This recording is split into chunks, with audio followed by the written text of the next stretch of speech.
Mesdames et messieurs, c'est un grand plaisir de vous retrouver au compte de cette émission. C'est sur la radio-télévision française des droits de l'homme. Vous le savez déjà, cette radio-télé vous présente des questions de droits, de la liberté d'expression, de la dignité, la valeur humaine. Ici, sur ce plateau, donc, nous avons un activiste qui est venu comme un invité.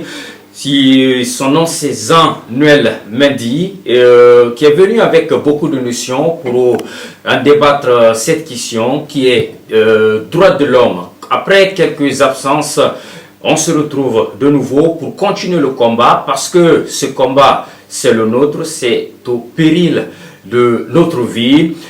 Si on se sent activiste, il faut sortir donc dans cette peau, il faut montrer combien de fois la valeur humaine, elle est intéressante dans notre société. Jean-Noël Mendy, c'est un grand plaisir de vous avoir. Bonjour. Bonjour, ouais, c'est un grand plaisir d'être là aujourd'hui, de partager aussi avec les gens qui vont être les auditeurs, monsieur, madame, tout le monde, activistes ou pas, des gens qui se font des idées sur leur propre humanité, et des gens qui sont en devenir de chercher le modèle de société de demain. Voilà, c'est ça.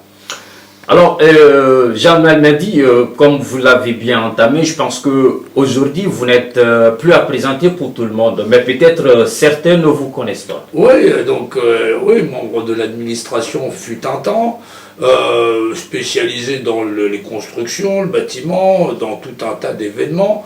Bon, le CV est en ligne, chercheur en histoire. Donc on apprend la spécialité, ma grande spécialité c'est la géométrie, ce qu'on appelle le savoir dimensionnel et ce qu'on appelle les principes de civilisation. Les principes de civilisation, c'est les textes premiers qui permettent à une civilisation d'exister et qui est l'avant-base qui permet de poser un modèle institutionnel et constitutionnel à tout modèle de civilisation. Aujourd'hui, on est dans un monde multipolaire, on va dire, où, en fin de compte, il existe différents modèles de république, de choses publiques. La république, c'est la chose publique, le réel, public, république, la chose publique. Et donc, les gens se disent, bah, aujourd'hui, on a des gouvernements qui nous dirigent, mais ça n'est que la résultante. C'est avant d'avoir des dirigeants qui nous dirigent, il y a bien des textes premiers qui fondent des droits, qui fondent ce modèle de civilisation, des droits aux individus, qui vont transférer ces droits à d'autres individus. Ouais. Et c'est donc l'analyse de ces mécanismes. Voilà, réformer la société, pouvoir réformer la société pour tout activiste, c'est d'en comprendre fondamentalement tous les mécanismes. Voilà.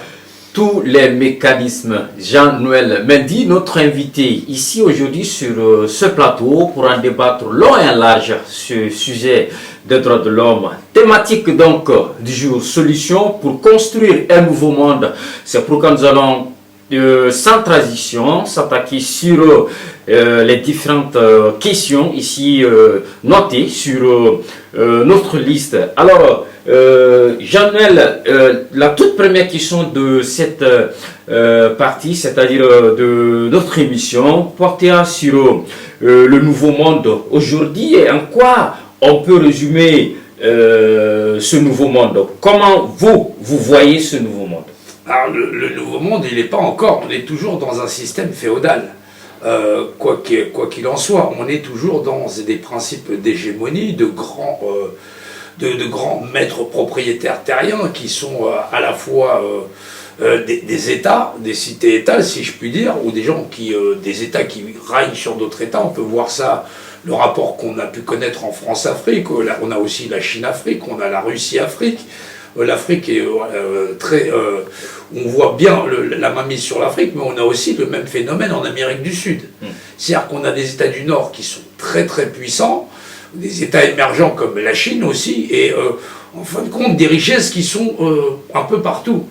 Et le monde tel qu'on le voit aujourd'hui, c'est l'aspect du monde physique et matériel. Mais c'est ce que recherchent les populations, un nouveau téléphone, un appartement, une zone de confort. Et donc on n'est pas regardant à la condition humaine autour de nous, c'est-à-dire au-delà de notre champ de vision, et on est là en train de se dire, bah chez nous c'est le bordel. Alors les Africains vont te dire chez eux c'est le bordel, les Européens te disent chez eux c'est le bordel, mais chacun ne regarde que sa petite zone de confort. Visualiser le monde, c'est essayer de comprendre comment ce monde fonctionne. Alors on a les États, mais au-dessus des États, on n'est pas sans savoir qu'il y a des grandes confréries. Voilà, dans ces grandes confréries, on a des super-États. Là, on va pouvoir donner le G5. Voilà, après le G5, on a le G7, on a le G22, et on a tous ces clubs après où ça va jusqu'à l'ONU. Chacun selon des zones d'intérêt, où en fin de compte, ils ne discutent pas la même chose entre les 5 premières puissances, à écarter les autres, sinon ce serait table ouverte à tout le monde. Alors on est dans la génération de la loi du plus fort. C'est ça qui est aujourd'hui. Avant, il y avait des populations faibles, des États faibles, puisqu'en fin de compte, il y avait des super-États qui régnaient sur des empires coloniaux et ainsi de suite. Ça, c'est tombé. Ils ont mis en place ce qu'on appelle le jeu de chaises musicales. C'est un jeu de marionnettes où, effectivement, les gens savent bien ce qui se passe un petit peu partout avec des présidents marionnettes où, en fin de compte, j'accepte d'avoir de la dette et puis, en fin de compte, tu peux prendre tout ce que tu veux chez moi. Je nourrirai mes populations avec des miettes. On voit ça un peu partout. Et grosso modo, ce système de féodalité, il commence à disparaître. Et en fin de compte, chacun pense avoir un petit peu de puissance. On fait croire aux populations que chacun des endroits sur la Terre va pouvoir devenir lui-même sa propre puissance. Ce qui est totalement faux, parce qu'au bout du compte, on est dans un monde unipolaire, qui sont les lois de marché, et où dans ce monde unipolaire, le système bancaire, il appartient, ou la gestion de ce système bancaire, il appartient déjà à une minorité qui fait croire à tout le monde qu'on pouvait investir en bourse de toutes les façons. Les entreprises qui règnent en maître, ce sont des monopoles, et quand on suit la route de l'argent, on retrouve toujours les mêmes personnes. On est dans il y a une démarche qui est celui des États à presser les populations, et il y a une autre démarche, c'est les populations à se libérer des systèmes étatiques qui les enferment. C'est deux champs de vision qu'il faut regarder. C'est peu importe où on se trouve dans le monde, chaque population a l'impression que leur chef d'État les prend pour des cons. C'est vraiment ça le niveau. Puisque on le dit toujours, l'homme est au centre de tout développement, que ce soit sur le plan politique, économique, culturel, même historique. À travers ce que vous avez énoncé ici aujourd'hui, le matériel ou cette entité qui est au sommet, qui marginalise le reste, comment l'homme pourra en un point s'en sortir de ce carcan? Alors, pour sortir parce que ce que les gens veulent, c'est la porte de sortie. Mais qui veut la fin, veut les moyens. Qui veut la fin, veut les moyens, et tous les moyens ne justifient pas la fin. Ça, faut arriver à le comprendre. Qui veut la fin, veut les moyens. Ça veut dire que pour arriver à comprendre comment on s'en sort, il faut arriver à comprendre comment l'homme, en tant qu'individu, et l'homme, en tant que groupe, arrive à se foutre dans la panade comme ça. C'est comment on se laisse entraîner par un narratif, l'histoire, on dit. Mais l'histoire, c'est le narratif, et c'est souvent le narratif du vainqueur. Voilà. Pour ça, il faut arriver à comprendre qu'est-ce qu'un homme. Un homme, un individu, un homme ou une femme, un être vivant. Un être vivant, c'est d'abord une créature qui vit dans son environnement. Et l'environnement, c'est pas moi et ma petite jungle, ou moi et mon Alaska, ou moi et l'unité et ma banquise. C'est l'humain et la nature même de cet univers. Il faut comprendre que des gens qui ont bâti les pyramides, des gens qui maîtrisaient des concepts universels, les mathématiques et tout ça, c'est pas sorti du chapeau d'un lapin. Voilà. Comprendre que l'homme, la créature humaine, est une créature dimensionnelle. Quand on parle dimensionnel, il ne faut pas partir dans les films de science-fiction.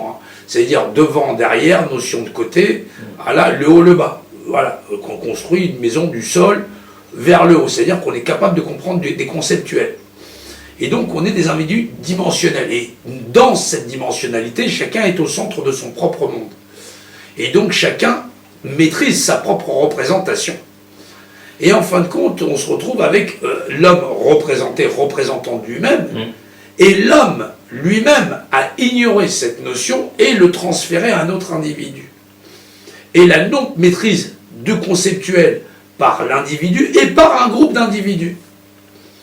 C'est ça qui fait qu'en fin de compte, l'homme il se met dedans, parce que, en fin de compte, ignorant les droits premiers d'un seul être humain, on ne peut pas défendre les droits de l'homme si on peut pas, ou d'un grand groupe, si on ignore le droit d'un seul. Or, c'est en résolvant le droit d'un seul individu à disposer de lui-même, sommes-nous tous nés avec la condition d'esclave. Si l'homme est libre, par conséquence, il ne peut pas être entravé, tant qu'il ne nuit pas à autrui. Mais comme l'homme, il est né dans un concept général où la société moderne qu'il connaît là, c'est je donne le pouvoir à un individu, l'individu va définir de mes droits, c'est que j'ignore déjà fondamentalement mes propres droits. Jusqu'à un moment donné où l'homme, par intérêt, pour garder sa maison, avoir à manger, parce que le conceptuel il est trop tordu, a ignoré l'origine de ce droit, c'est-à-dire à exister sur la terre, et pas qu'une minorité ou une majorité à spolier les droits de tout le monde, à retourner la terre, à mettre des immeubles partout, ou d'un point de vue technique, tu n'as plus accès à la nourriture. Parce que la famine, c'est la première menace dans le monde. C'est pas simplement la famine alimentaire, on a aussi les problèmes d'eau. Merci pour ce point. Toujours ça continue sur ce plateau avec Jean Mehdi qui nous donne en tout cas la clarté sur ce qui est caché un petit peu. Peut-être que pour certains, ils en ont question ou solution pour ce point. Mais selon ce que vous avez énuméré, nous allons retomber sur cette deuxième question qui dit mon peuple meurt faute de connaissances. Est-ce que du moment où l'homme en soi pense qu'il n'a pas le pouvoir, n'est-ce pas, de tenir ce qu'il a comme conscience, ce qu'il a comme une pensée, du moment où il peut le conférer à une autre personne, est-ce qu'on parle ici de l'ignorance en soi ou c'est une faute de connaissance? Alors, l'homme en tant qu'individu, il n'a pas pour vocation de vivre seul. Il lui faut de la compagnie, un homme il a besoin d'une femme, une femme il a besoin d'un homme, c'est ce qui peut permettre de base de perpétuer l'espèce. Ensuite, homme ou femme, l'homme il a pas pour vocation pour vivre en autarcie, qu'il soit même en couple. On vit en communauté, et on a toujours affaire à des communautés humaines, plus ou moins grandes sur cette planète. Et donc on a besoin des autres. On peut pas être, l'expression on dit, on peut pas être au four et au moulin. Et donc il y a quelque chose qui est tout à fait naturel. C'est par exemple quand monsieur il va à la chasse, madame fait l'éducation des enfants. On trouve ça dans les sociétés qu'on dit primitives, ou les peuples premiers. Je préfère plutôt ce terme. Voilà. Les peuples premiers avec le savoir premier. Et donc, donc on se délègue forcément des possibilités que j'ai moi à éduquer mes enfants, mais potentiellement, lorsqu'on est des peuples premiers, on a un environnement qui est beaucoup plus hostile. Et donc il faut aller chercher soit à travailler la terre pour obtenir des germes qui vont permettre de nous nourrir, ou pratiquer la chasse pour pouvoir nourrir la communauté. Et donc forcément, à un moment donné, on va se spécialiser. Et dans cette notion de spécialiser, on se rend bien compte qu'on ne peut pas tout faire. Quelqu'un ne peut pas tout faire. Moi, je n'ai pas fabriqué moi-même mes vêtements, je n'ai pas fabriqué la maison dans laquelle j'habite. Ça me prendra du temps. Je vais être peut-être plus compétent à rendre service à la communauté en étant dans cette fonction, dans cette fonction. Ça fait partie des réflexes naturels de l'homme. C'est pour ça que la confusion mentale où, en fin de compte, je n'ai pas le temps de m'occuper de ça ou de ça, foncièrement, tout en étant un membre de la communauté, on dit, on va confier ça à un tel, et un tel, il va gérer la gestion de groupe. Et aujourd'hui, on est arrivé à un tel niveau que cette gestion de groupe, en fin de compte, tout le monde est spolié. Ça n'enrichit plus qu'une partie de l'humanité, et au bout du compte, la notion même de l'individu dans le groupe est perdue. Les gens te disent, ouais, mais ça fonctionne comme ça. Parce que l'homme, faute de connaissance et de savoir de ce qu'il est, c'est vrai que là, il y a un petit tableau. Comme c'est petit visuel, on peut expliquer. Si on prend un individu, cet individu, il est dans l'espace. L'espace, c'est un espace dimensionnel. C'est ce qu'on appelle le secret de la dimensionnalité, ou les lois de la représentation. Voilà. Là, on a le haut, voilà, on a le bas, on a devant, on a derrière, et on a les notions du côté. Voilà. Et l'homme, dans son environnement, il est un point milieu. Il est donc représenté. Cette représentation, c'est la sienne. Quand on a l'homme dans cet espace-là, c'est-à-dire que c'est ce qu'on est, c'est là, je suis dans cet espace.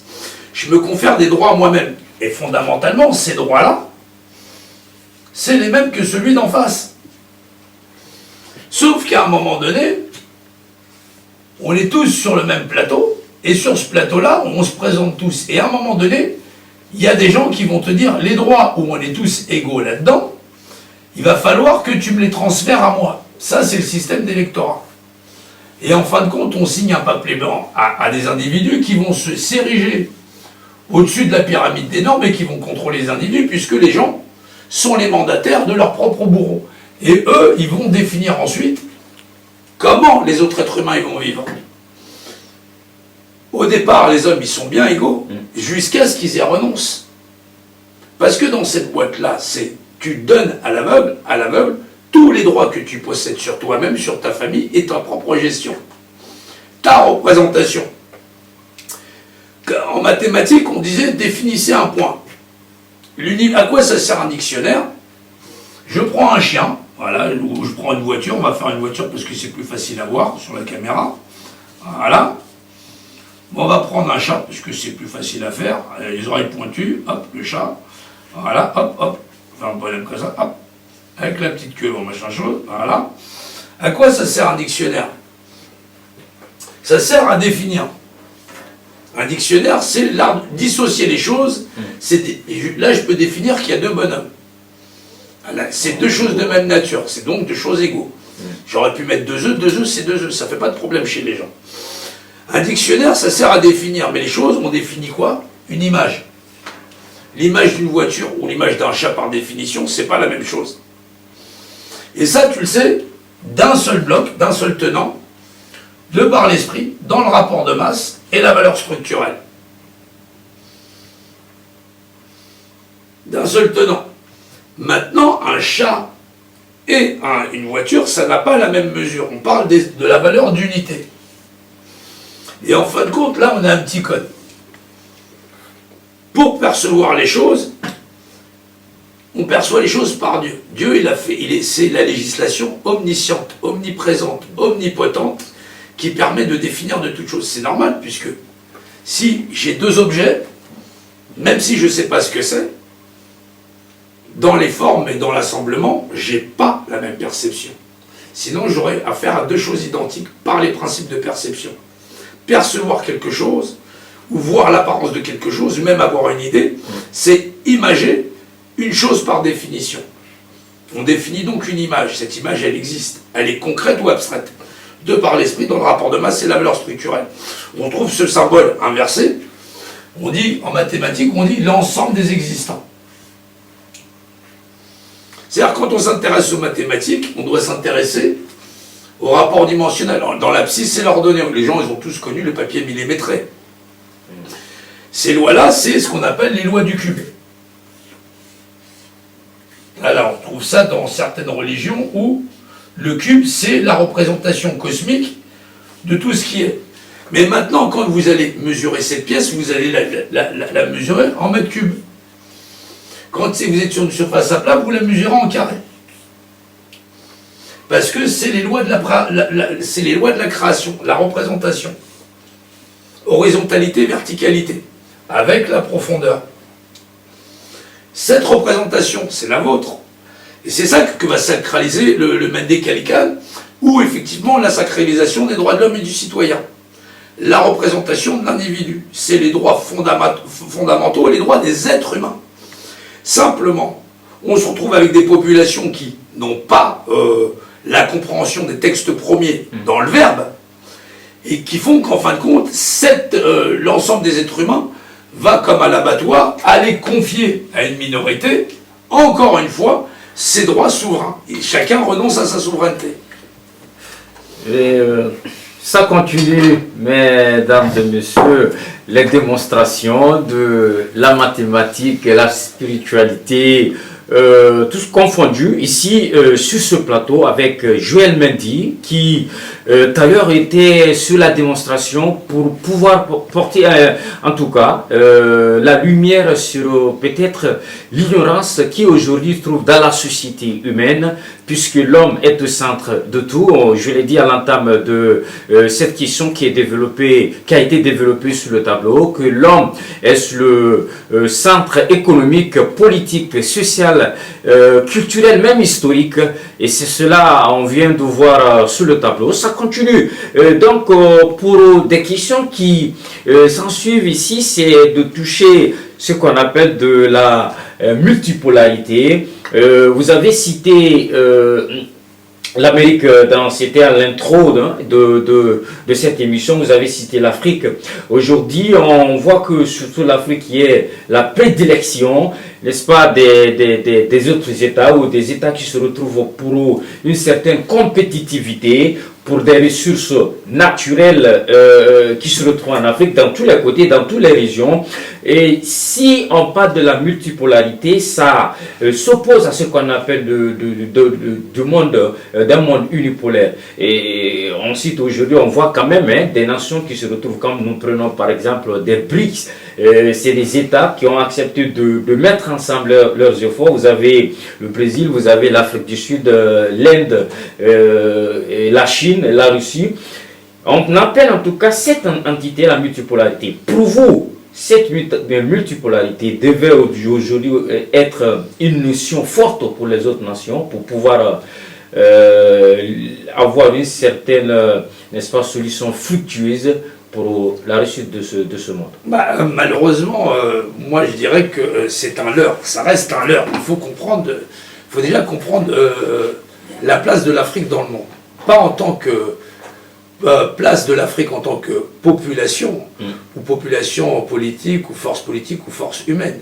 C'est la place de l'Afrique d'un point de vue territorial. L'Afrique, c'est pas n'importe quel continent. C'est quand on parle de superficie en termes de terres immergées, c'est-à-dire les terres habitables, parce que la terre c'est 70% d'eau. Les 30% du reste, c'est 30% du reste, c'est de la terre. Il n'y a pas toutes les terres qui sont habitables.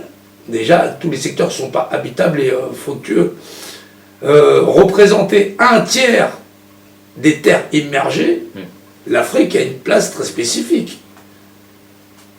Voilà.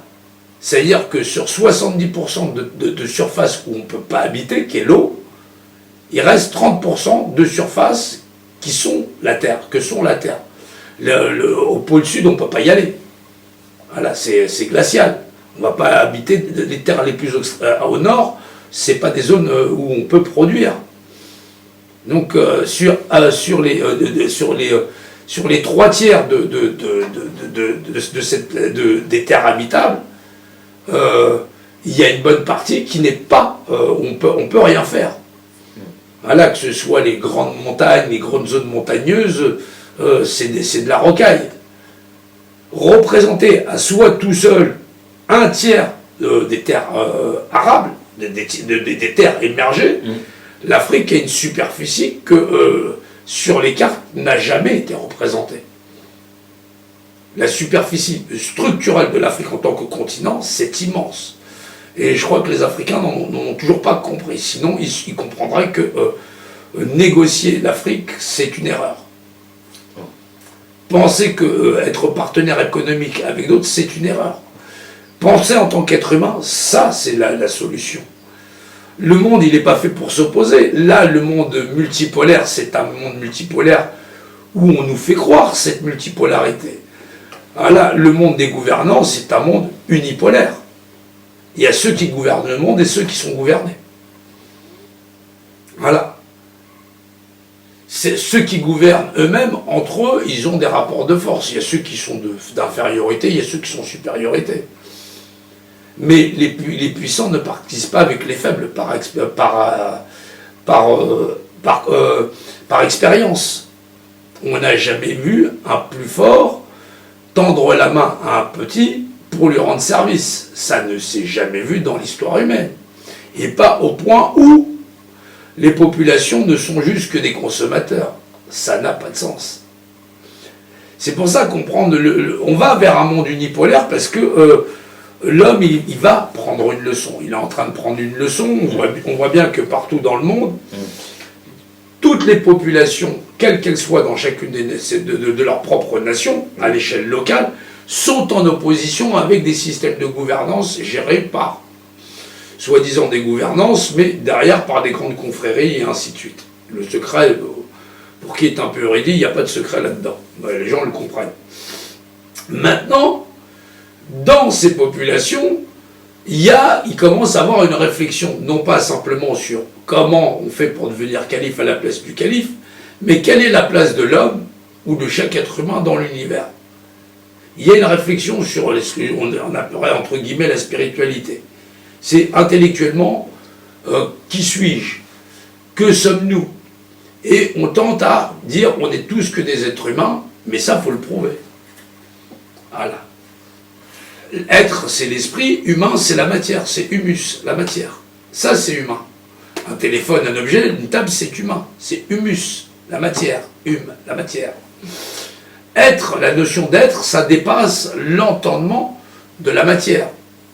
C'est ce qu'on parle, la notion de l'être supérieur. On dira Dieu chez certains, on dira Imana dans d'autres langages ou dans d'autres cultures africaines, et ainsi de suite. Là, on pourra citer le Tao, les lois du 1, et on retrouve toujours dans... on rentre à la phrase qui va tous nous ramener, c'est « n'entre pas ici qui n'est pas géomètre ». Et donc la géométrie, comme l'art sacré, les gens te parlent de géométrie sacrée, l'art sacré, on te dit tout est mathématique, c'est faux. Tout n'est pas mathématique. La mathématique, c'est le langage du volume qui la contient. J'utilise pas les mêmes formulations mathématiques pour un cube que pour une sphère. Ben oui, j'aurai pas le même résultat. Si j'utilise le calcul comment on fait pour calculer une sphère, je n'aurai que le résultat d'une sphère. J'aurai aucunement un cube. Voilà. Ça, il faut comprendre. Comprendre pourquoi les populations vont aller vers un monde unipolaire, c'est parce que pour retrouver le droit de tous, il faut retrouver le droit d'un seul. Et immanquablement, on va vers un monde unipolaire. Est-ce que, effectivement, dans cette question, si vous dites que si les Africains savaient, les terres ne pouvaient pas être négociées. C'est pas négocié. Nous avons suivi quand même des activistes lors des discours, c'était à Moscou, des activistes aujourd'hui qui ont la voix en Afrique, qui font l'éducation de la masse, c'est-à-dire les panafricanistes. On a suivi un qui a dit, puisqu'on a récemment on a compris quand même des sentiments anti-français sur le sol des différentes régions de l'Afrique, et que lors de ce discours on entend un activiste qui dit que l'Afrique ne change pas un colon pour prendre un autre colon. Il a raison. Il faut qu'il y ait l'égalité entre partenariats. Il a raison. On ne peut pas changer un colonisateur contre un autre. Si l'Afrique, elle cherche la liberté, c'est sa propre liberté qu'elle cherche. Et donc pas à s'attacher à un maître, quel qu'il soit. Voilà. Et ça, c'est le propre de tous les hommes.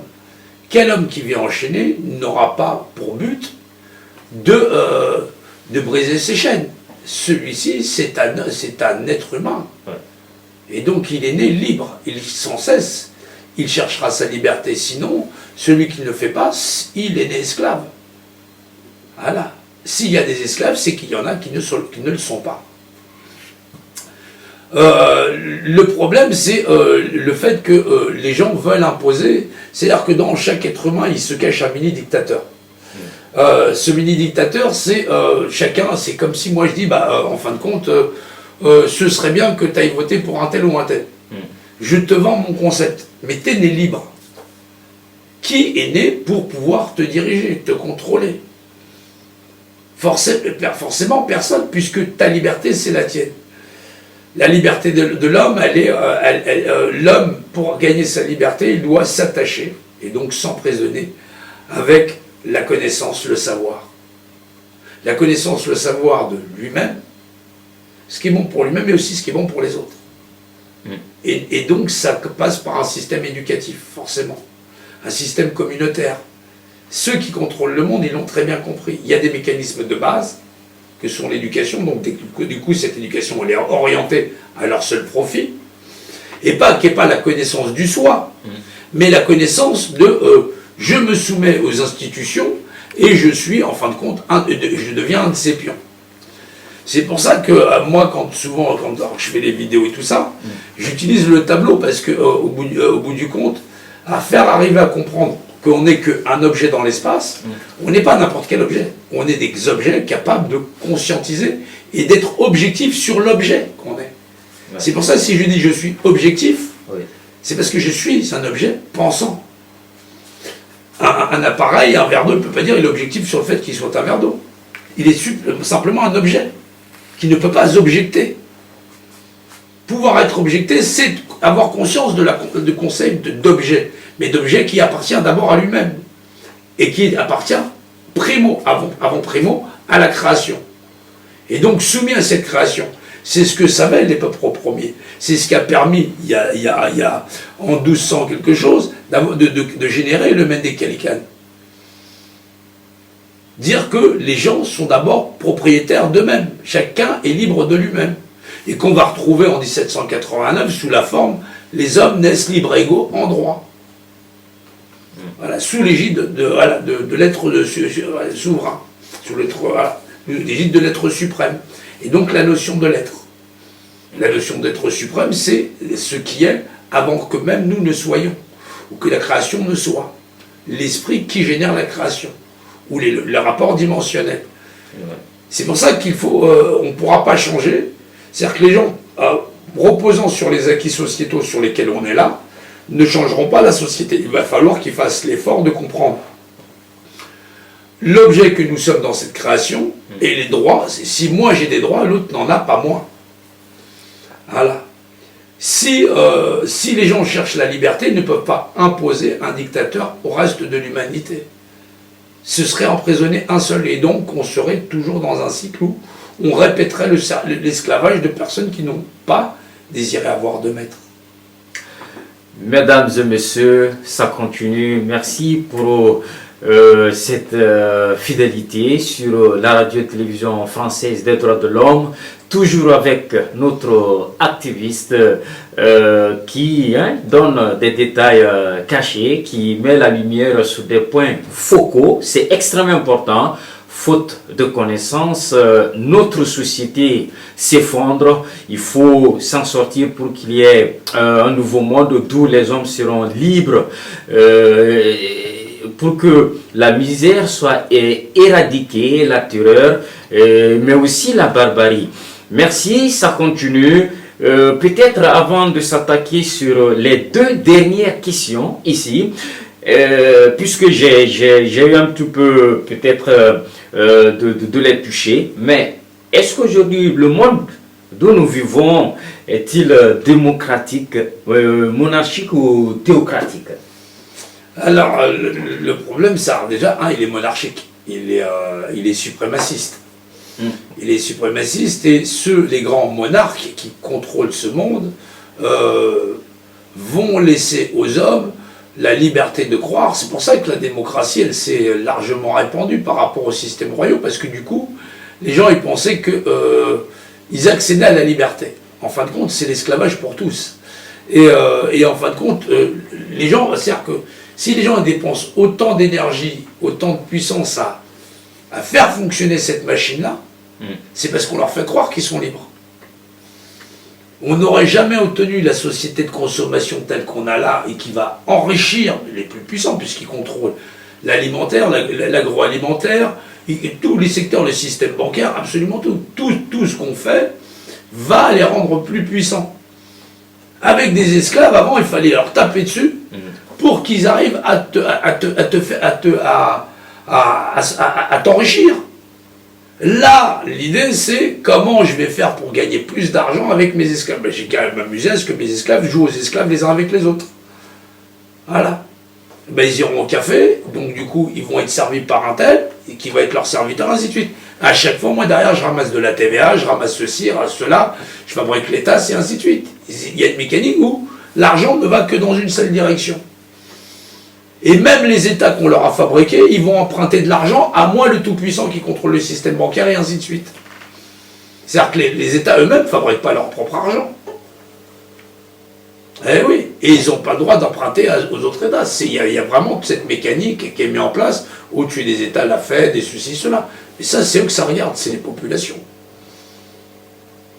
Comprendre que ce n'est pas des endroits où il faut aller, ou même où on est là pour en parler longtemps, c'est comprendre comment les êtres humains eux-mêmes, libres de leur représentation, font pour la faire valoir à ceux qui ont décidé d'être des esclaves.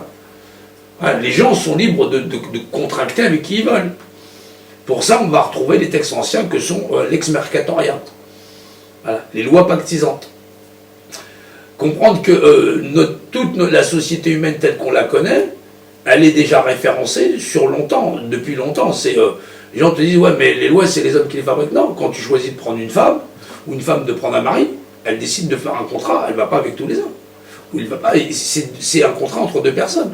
Consentement. Le consentement. Et bien c'est pareil pour les États. Ils te demandent est-ce que tu veux bien que moi je sois ton chef. Pour ça, il faut que tu adhères au système à voter. Ouais. Tu renonces à tous tes droits à mon profit, à moi. Et les gens te disent ouais, mais ils n'ont pas le droit de faire ça. Ben si, parce que tu as renoncé à tous tes droits. Tu as renoncé à ta propre souveraineté. La base de l'administration, c'est les hommes, ils sont égaux en droit.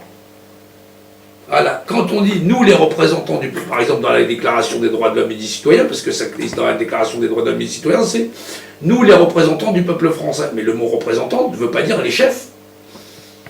C'est représentatif de, si je prends, si je dis j'ai acheté une boîte d'œufs, tiens, c'est représentatif des œufs, c'est les représentants des œufs. Ils sont équivalents, puisque c'est rappelé dans l'article 1er, ils sont tous égaux. Sauf si tu leur as donné mandat. Par exemple, une assemblée plénière, comme l'Assemblée nationale, ne représente que les gens qui sont des votants, pas ceux qui n'ont pas voté, ou qui ne se soumettent pas. Mais ceux qui ne se sont pas soumis sont censés ne pas ignorer la loi. Ouais. Or, la loi, eux-mêmes l'ont mis, parce que dans les grandes conférences, ils ont mis « Deus même que jus », Dieu est mon droit. C'est le secret de Saint Jean de Jérusalem.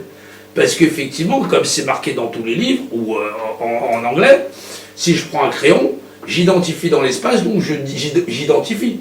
Je viens de définir, même si j'étais aveugle, je définis quoi? Une image structurelle, voilà, qui est, puisqu'elle existe, mon esprit le perçoit, il y a un rapport de masse et une valeur structure, comme pour toute chose. C'est les lois de ce qui est, l'existant. Et la valeur d'unité, hauteur, largeur, profondeur. Dieu, c'est bien la loi. C'est d'ailleurs le principe de l'unicité. L'unicité de quelque chose, elle se fait par Dieu. C'est-à-dire par l'analyse analogique, et donc de la compréhension de l'esprit. C'est-à-dire qu'avant de dire, tiens, il y a une voiture, je viens d'identifier quelque chose dans l'espace, je viens de définir une image qui possède un rapport d'unité. C'est bien Dieu. Chez les Anglais, on dit God. Global, organisation par définition. C'est toujours les lois de la géométrie. C'est pour ça que, dès l'époque de... C'est-à-dire Socrate, on lui fait boire la ciguë, et que Platon, il dit, dorénavant, pour pouvoir rentrer dans le club de Frémé, très sélectif de gens qui savent les lois de mesure, ce qu'on appelle les secrets des maîtres bâtisseurs, n'entre pas ici qui n'est pas géomètre. C'est parce qu'en vérité, ça cache les secrets des lois de l'univers, les constantes universelles, et les lois de la géométrie, n'entre pas ici qui n'est pas géomètre. Et donc, l'art de définir de toute chose. C'est connais-toi toi-même et tu connaîtras l'univers et les dieux. Dieu, horizontalité, verticalité, loi de mesure. On est dans du savoir caché dedans, puisque c'est omniscient, omniprésent. On a tout le monde a dit. Il faut aller vers Dieu, mais Dieu, c'est le principe omniscient qui gère partout. Il n'y a pas d'endroit où ça n'est pas. Mais pour ça, il faut voir différemment, par la vérité. Et Dieu seul est principe de vérité pour pouvoir définir de toute chose. Ceux qui croient à cet être suprême qui est Dieu disent que s'il a créé le monde, c'est par l'amour, s'il a créé l'homme, c'est par l'amour, et cette vie nous est donnée juste pour un laps de temps. Acceptons de vivre ensemble pour passer le restant de notre existence dans la fraternité. Dans la fraternité, comme le stipule le premier article de la Déclaration universelle des droits de l'homme 1945, qui dit que tous les hommes naissent libres, égaux en droit et en dignité, sont dotés de raison et ils doivent agir les uns envers les autres dans un esprit de fraternité. l'esprit ou l'idée de la suprématie, de la domination humaine ne doit pas avoir sa place dans notre société, où cette diversité de couleurs ne doit pas primer, mais les hommes devraient se retrouver en un point pour pouvoir parler, n'est-ce pas, de leur avenir, pour qu'il y ait ce qu'on appelle de la libre pensée, d'expression, et qu'il n'y ait plus de la terreur ou de la misère. Ça continue ici au compte de cette émission, toujours avec notre activiste Joël Mendy, qui nous donne des cours extrêmement importants. On a vu des démonstrations qui nous font penser en tout cas à la recherche de soi. La recherche de soi, c'est important. Nous allons donc attaquer cette question du monde unipolaire, puisqu'on a parlé de la multipolarité, et vous vous êtes en tout cas étalé là-dessus. Unipolarité, puisque si on parle aujourd'hui de ce monde, il faut dire que c'est cette entité qui consacre, qui centre, n'est-ce pas, ce qu'on appelle l'autodétermination des peuples, la souveraineté, l'autonomie au niveau de l'économie, tout est centré. Il faut dicter ce projet, un nouveau projet au reste du monde. Comment déstabiliser et comment les gens pourront aller vers cette multipolarité pour pouvoir la stopper, afin qu'il n'existe plus. Multipolarité, non, puisque les gens sont au courant. On va vers un nouvel ordre mondial. Ils ont tous signé tous les accords. Ils ont pris toutes les graines de toutes les formes d'espèces ou quoi que ce soit, l'ADN de tout ce qu'il y avait. Ils le stockent, ils le mettent en banque. Ils génèrent un grand bouleversement dans les populations, parce que de toutes les façons, il va falloir que les hommes se fassent l'idée du concept de la liberté. Et en fin de compte, quand ils tapent sur les populations, ils tapent sur des populations qui sont que trop bien installées dans leur système de servage. Parce que si les États ne bougeaient pas ce qu'il y avait là, grosso modo, parce que les gens, ils voient l'indigence partout. Voilà. Il y a des réfugiés par-ci, il y a des SDF partout, il y a la misère partout. C'est pareil partout. Et si je vous coupe pas la parole, cette unipolarité, est-ce que tire sa naissance lorsqu'il a eu l'effondrement du mur de Berlin, puisqu'il y a eu quand même l'affrontement de deux blocs, le capitaliste et le communiste? Est-ce que ça vient de là?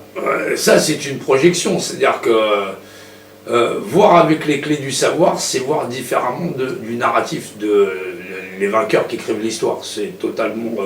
c'est-à-dire qu'on nous vend le bloc Est-Ouest, c'est compliqué à concevoir, surtout que quand on comprend que derrière chaque grand pouvoir, il y a des grandes familles, il y a des systèmes bancaires, il y a ainsi de suite. Il y a donc il y a une vérité pour les hommes, pour monsieur, madame, tout le monde, et il y a la vérité de comment les hommes, à travers l'histoire et le temps, sont manipulés par des individus, des groupes d'individus, à leur faire croire à leur propre histoire, voilà, déjà et de s'opposer les uns sur les autres pendant que ça enrichit toujours la même minorité. Et quelqu'un dit que quand l'histoire elle est falsifiée, elle perd sa valeur. L'histoire elle n'est pas falsifiée. L'histoire c'est des faits, rien que des faits. Or l'histoire ne se lit pas par le narratif, mais bien par la structure. C'est-à-dire que chaque fois que l'homme il est dans l'adversité, ou que les peuples premiers ils étaient... C'est-à-dire, les gens qui pensent que, par exemple, l'Afrique, on a partout en Afrique, on a le modèle pyramidal de contrôle des masses et des populations, soit le même modèle sociétal que les Occidentaux. Mais ce modèle de contrôle par hiérarchisation, c'est le modèle égyptien. C'est-à-dire la pyramide qui contrôle les masses, les ministres, et ainsi de suite. Et qui s'est répandu comme un grand fléau, et à devenir le seul modèle unique, on appelle ça aujourd'hui démocratie.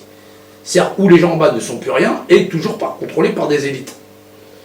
C'est le modèle. C'est-à-dire que même pour lutter contre ce modèle-là, il a fallu que des sociétés s'organisent. Mais en vérité, c'est cette forme de pouvoir ou de société qui est devenue la norme. Et dont ceux qui en connaissaient les secrets finiraient par en prendre le contrôle. Si l'Afrique demain elle s'émancipe et que demain elle se dote d'une gouvernance telle que représentative des Occidentaux, elle aura adopté le même schéma socio-culturel qui va bénéficier toujours à ceux du sommet de la pyramide. C'est beaucoup plus complexe. Retourner sur l'égalité entre tous les hommes et faire que cet outillage à se déléguer des fonctions devienne le fruit d'une collectivité et non pas une pyramide de contrôle. Parce que l'histoire humaine, en fin de compte, c'est l'histoire narrée, c'est le narratif de la pyramide sociale qui conquiert petit à petit tous les endroits de la planète. Elle va en rencontre des autochtones, des Indiens d'Amérique, et derrière, elle s'installe. On peut l'appeler capitalisme, c'est toujours une pyramide de contrôle. Une minorité à diriger. Est-ce que face à cette pyramide aujourd'hui la société civile, des organisations sociales ont une force contre cette pyramide pour non, il y en a que pas. La pierre tombe? Non, parce que la plupart des opposants, ils sont toujours dans on va voter, on fait un truc. C'est-à-dire qu'ils valident le système en place en pensant le contrôler, le contrer, on le valide. Or, c'est pas comme ça. La société humaine civile, peu importe, quand on parle des textes anciens, voilà, ça va du Mendé jusqu'à la déclaration des droits de l'homme ou de la déclaration, on n'attrape pas les mouches avec le vinaigre. Voilà, ça, faut bien s'en rendre compte. On dit à tout le monde, vous êtes des êtres égaux. Et c'est la vérité. Mais maintenant, ton égalité, tu vas me la donner à moi. Moi, je me porte candidat et tu vas me la donner à moi. Tu vas renoncer, c'est-à-dire on est bien des êtres égaux, tu vas y renoncer parce que justement, tu vas me la donner à moi. Et donc à ce moment-là, on n'est plus égaux, puisque tu as fait de moi le légataire universel de tes droits sur toi-même, tes enfants, ta femme, tes familles et tout le reste. Et en ce moment, l'homme forme son propre bourreau, c'est ça? Exactement. Voilà. Et moi, je le propose, puisqu'en vérité, c'est ta signature qui va entériner que moi, j'en suis le légataire universel. Ouais. Voilà. Eux proposent, l'homme dispose. Et l'homme renouvelle sans cesse le mandat de leur bourreau, puisqu'ils n'en comprennent pas les mécanismes. C'est ça le plus difficile. Les sociétés humaines et civiles, elles sont basées sur des textes anciens, et dont le plus vieux relaté, c'est le Mendé Caligan, et où, en fin de compte, chacun est propriétaire de lui-même, et donc il n'a pas de maître.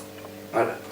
Même pas celui qu'on désignait comme roi, puisque ça n'avait pas le même sens dans les civilisations africaines, où il était un référent du savoir et de la connaissance et de l'art du vivre ensemble, qu'on va retrouver chez les peuples premiers. Voilà. Si l'Afrique, elle veut retourner à ses sources, il va falloir qu'elle retrouve l'état d'esprit où, derrière, personne n'est le con de personne. Voilà. La dernière ligne droite, mesdames et messieurs, ici au compte de cette émission. Vous avez beaucoup appris avec notre invité qui s'est allé pas mal sur tous les plans pour pouvoir donner force à l'homme, la connaissance en soi, le savoir extrêmement important au compte de notre société. Il ne faudrait pas que l'homme se confie à l'homme pour pouvoir manipuler son droit, ce qui l'appartient. S'il faut revenir sur cette dernière question qui est la Déclaration universelle des droits de l'homme, si nous prenons le préambule, dans lequel stipule que lors de cette rencontre, lorsque les États s'y sont réunis pour dire à partir d'aujourd'hui, il faut qu'on ait sur la table un texte qui va régir notre société, que chacun se sent libre dans sa parole, dans sa dignité, ça a été dit et voté haut et fort que le mépris et la méconnaissance des droits de l'homme ont conduit le monde dans une barbarie et que l'avènement d'un monde où les hommes seront libérés de la terreur et de la misère, c'est la plus grande ou la haute aspiration des hommes. Est-ce que cette déclaration, c'est cela qui se passe aujourd'hui? C'est ce qui préfigure, c'est le Mendé Caligan porté à la hauteur de tous. Voilà, il faut bien comprendre, l'homme n'est plus assez, l'homme se libère de l'homme. Mais là, on est un petit peu comme dans l'histoire du saut à la perche. Voilà, il y a le perchiste et en fin de compte, il faut passer cette barrière. Oui. Or, l'essence même de ce texte n'est pas compris par les populations. C'est-à-dire, où démarre l'administration? L'administration de tout État-nation commence par l'individu, à s'administrer lui-même en tant qu'individu, à le faire lui-même dans sa propre gestion, ou à y renoncer au profit de sa femme à faire les mathématiques aux enfants, ou sa femme à faire la cuisine, ou lui à faire la cuisine à la place de sa femme parce que sa femme est fatiguée. Voilà, c'est chacun à s'administrer sur lui-même. Dans la société commune, c'est toujours le même mécanisme, mais simplement, c'est pas un couple d'individus. C'est 2 couples d'individus, 3, 4, 5, un village entier, en disant, mais moi, si tu veux, je ne vais pas calculer combien il va falloir d'espace dans le champ, et ainsi de suite. Et derrière, on donne des mandats.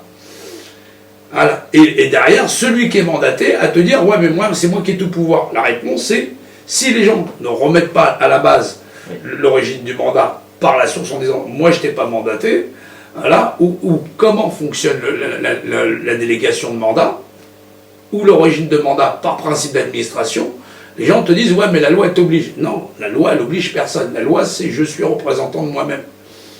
Qui dit que je suis défini. Qu'est-ce qui me soumet à la loi? Dieu, c'est la loi. Mais c'est pas Dieu qui se croit. Pour ça, il faut comprendre les lois de mesure. Omnisciente, omniprésente, omnipotente. Ça l'a toujours été écrite. Simplement, la capacité des gens à lire les textes qu'ils lisent, qu'ils appellent ça des textes religieux, c'est bien des textes religarés qui nous relient. On parle du religaré, ce qui relie tous les hommes. On en a fait un dogme et un culte. Ça n'est pas dogme et culte. Ce sont des lois qui régissent la géométrie, où il y a les constantes universelles, la totalité. Ça n'est pas des livres de gens qui ne sont pas érudits. C'est des livres à aborder avec le plus grand, faut avoir le plus grand égard. Mais le préambule, c'est effectivement Dieu dans le verbe. Pour verbaliser quelque chose, faut-il savoir définir une image qui possède un rapport d'unité. Globaliser une organisation par définition. God was the law. Dieu est mon droit. Le droit de quelque chose, c'est d'exister par définition. Si demain je le brise, c'est plus un crayon, par définition. Ni dans l'image, dans ce qui est dans un rapport d'unité. Merci. Je pense que nous avons touché tous les points, toutes ces questions. Mais avant donc de clôturer cette émission, puisque vous êtes un activiste, on a vu avec cette démonstration que vous avez passée sur le tableau. Est-ce que il y a d'autres, vous avez une émission, cela, est-ce que vous donnez des cours on continue à donner des cours, à la fois sur les réseaux sociaux, à la fois au contact d'autres activistes, en leur demandant de repenser le monde, le réfléchir avec du recul, parce que souvent les gens on a l'énergie de la frustration. L'énergie de la frustration, on l'a vu dans certains conflits, c'est les guérillas, c'est des guérillas intestines contre des occupants, après c'est des guérillas entre factions, et en fin de compte, soi-disant pour vendre un monde meilleur, on est obligé d'assassiner frères et sœurs. Pour les gens qui sont issus de grandes civilisations, l'arme absolue, c'est le savoir, la connaissance, la sagesse. Et donc, les gens veulent faire avec leurs mains ce que leur esprit ne peut pas concevoir. C'est impossible. Même le boulanger, pour faire du pain, il utilise son esprit. Il a lui-même le savoir-faire, la maîtrise. Voilà. La sagesse et la patience de pouvoir laisser sa patte lever. Avant tout acte doit être réfléchi, mais il est pensé même par l'action de pensée. Il est valable aux yeux de l'univers et de ses lois. Il ne peut donc pas faire de mal à autrui. Alors, on ne peut pas imposer le monde qu'on ne veut pas à autrui. C'est un éveil de conscience chez tout le monde, pas un éveil de conscience de spiritualité. Gandhi disait que sois ce que tu veux que le monde soit. Exactement. Sois le changement que tu veux voir dans le monde. Mesdames et messieurs, si nous sommes, c'est parce que vous êtes, ce fut un grand plaisir de vous retrouver au compte de cette émission. Voilà donc s'achève cette partie. C'était avec notre invité, Joël Mendy, qui s'est étalé pas mal avec beaucoup de sujets importants. Merci, on se retrouve pour la semaine prochaine pour un nouveau numéro. Au revoir.